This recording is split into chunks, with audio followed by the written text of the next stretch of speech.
Hello বন্ধুরা, আমি এখন ফুলকপির তেল ঝাল করব। দেখুন কেমন করে করি। কড়াতে তেল দিয়ে দিয়েছি, তেলটা গরম হোক। তেল গরম হয়ে গেছে, ফুলকপিগুলো ভেজে নেব।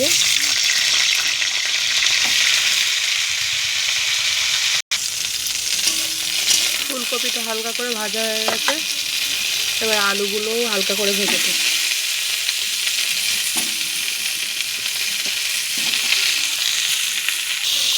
হলুদ দিয়ে দেবো অল্প করে,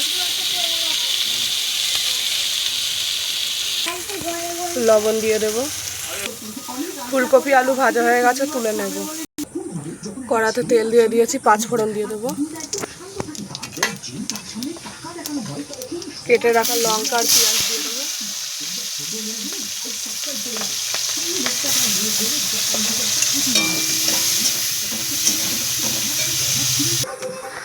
আদা জিরে রসুন দিয়ে দেবো। পেঁয়াজ ভাজা হয়ে গেছে,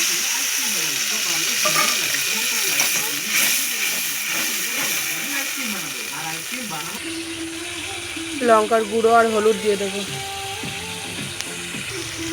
ম্যাগি মশলা দিয়ে দেবো।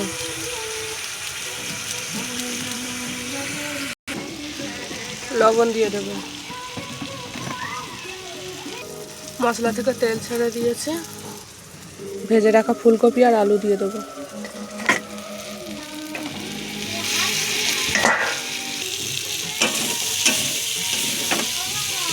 সুন্দর করে কষে নিয়েছি, জল দিয়ে দেবো।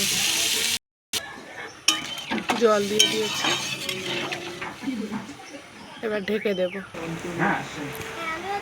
খুব সুন্দরভাবে ঝোল ফুটছে। আমার ফুলকপির তেল ঝাল রেডি, নামিয়ে নেব।